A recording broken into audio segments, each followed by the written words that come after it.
Now we're in contract prior to contingencies being removed. We're in business. This is exciting, right? Don't get excited just yet. We have to go through the contingency timeframes.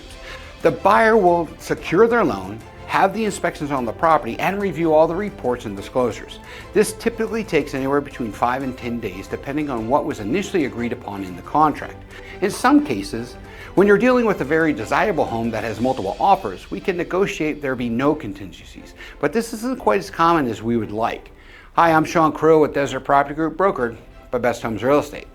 Now, during the contingency timeframes, the buyer can back out of the home if they're not happy with what they discover on any of the reports, the disclosures, or the inspections that they're having done. After reviewing the reports and having the inspections, this is typically when the buyer would be asking for repairs, or they could possibly ask for a credit for things that they found during these inspections, or even back out of the whole thing if they choose. Simply put, if the buyer has a request that we mutually agree cannot be made between the buyer and the seller, the buyer can choose to back out. Also, if for some reason they're not able to qualify for the loan, or if the home does not appraise and we cannot come up with a mutually agreed upon price regarding the appraisal, the buyer can also back out. You need to understand that if the home does not appraise for the contractual amount, the lender will only loan on the appraised value. And obviously, they take that into consideration in determining what the buyer is qualified for. Any additional money required to close would need to be made up from the buyer, or the seller would have to agree to adjust the contractual price. Again, unless you have countered out any of these contingencies and they're not made part of the original contract or counteroffer, the buyer has the right to back out of the home, and as a seller, we cannot retain their deposit.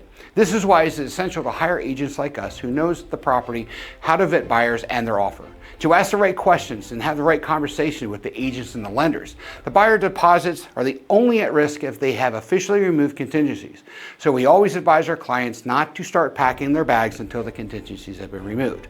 Also, be sure to get contingencies removed as soon as it's possible and stay within the contractual timelines as much as you can. Once contingencies are removed, we will now get a little relief and have more assurance that the home sale is actually going to go through. You should be moving soon. Feel free to personally reach out to one of us or someone in our company so we can get more detail about you. Find out what your needs are so we will know how to properly serve and advise you. Once again, I'm Shawn Krill with Desert Property Group, and we're changing lives one door at a time.